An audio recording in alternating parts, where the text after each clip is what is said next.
Everyone, welcome to my channel, welcome to my new vlog. আমি জানি রে বাবা, জানি এতদিন ধরে কোনো ভ্লগ দেওয়া হচ্ছে না, কারণ খুব ব্যস্ত দোকানের কাজ নিয়ে। আর তোমরা সবাই জানো যে সল্টলেক সেক্টর 1-এ সুইমিং পুলের ঠিক কাছে ডমিনোজ পিজার একদম অপোজিটে বেন্টোর সেকেন্ড আউটলেট কিন্তু খুলতে চলেছে। আর সেই দরুন যেহেতু দোকানে টুকটাক আমার যাতায়াত হতেই থাকে, ওকে বললাম তাহলে তোমার বার্থডে ডিনারের ট্রিটটা এবার আমার তো পাওনা রয়েছে অনেক দিন ধরে, তো সেটার কি হবে। তো ও বললো চলো তাহলে খেতে খেতে যাওয়া যাক। তো চলে গেলাম ইয়ামে। তোমরা জানো সেটা সল্টলেকে একটা আছে, গড়িয়াহাটেও একটা ওদের শপ আছে, মানে অনেকগুলি আউটলেট আছে। আই গেস আমি ঠিক বললাম, যদি ভুল হয় প্লিজ কমেন্টে জানিয়ে দিও আর ক্ষমা করে দিও। ফার্স্ট যে অর্ডারটা এলো সেটা ডাম্পলিংয়ের এলো। এইটার নামটা এই মুহূর্তে আমার এখন মনে পড়ছে না, কিন্তু তোমরা সবাই জানো যে আমি এরকম যেখানেই খেতে যাই তোমাদের নামটা আমি কোনোদিনও প্রপার বলতে পারি না, যেহেতু আমি এডিট করতে অনেক পরে বসি আর ততক্ষণ আমি ডিশটা ভুলে যাই।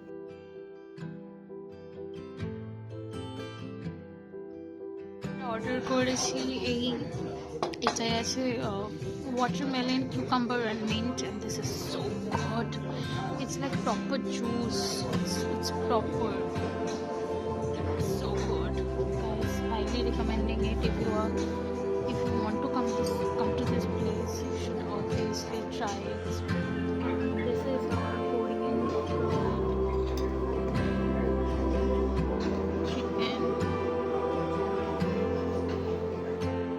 কোরিয়ান চিকেনটা এখানে খুব ভালো ছিল। আর আমি একটা কথা বলে দিতে চাই, কোরিয়ান ফ্রাইড চিকেন কিন্তু বেন্টোতেও পাওয়া যায়, বেন্টোতে কিন্তু ট্রাই করতে অবশ্যই ভুলো না এটা। আর তারপরেই আমরা নিয়ে নিলাম হচ্ছে টামাগো সুশিটা, যেহেতু ফিশের চিকেনের অনেক কিছুরই হয়, তো আমি একটাই। তারপর আমি খেয়ে নিলাম হচ্ছে আমার favourite Japanese fluffy cheese cake with vanilla ice cream. Oh my God, মানে আমায় তুমি একটা এরকম ফ্লাফি চিজ কেক দিয়ে দাও। আমার চিজ কেক না জাপানিজ ফ্লাফিটাই পছন্দ হয়, কারণ নর্মাল যেগুলো চিজ কেক হয় সেগুলো কিন্তু খুব চিজি হয়ে যায় অনেকটা খাওয়ার পর। এখানে আমার রিয়াকশনটা দেখে বুঝতেই পারছো যে I am so happy with the cheese cake, এতটাই ভালো খেতে। সো আমি হাইলি রিকমেন্ড করছি। আর সয়ামের কিন্তু অ্যাম্বিয়েন্সটাও আমার খুব ভালো লাগে, খুবই অ্যাস্থেটিক একটা কামিং অ্যাম্বিয়েন্স। তো তোমরা যদি যাও অবভিয়াসলি মানে জাপানিজ চিজ কেকের সাথে যে জুসটার কথা বললাম সেটাও ট্রাই করতে পারো।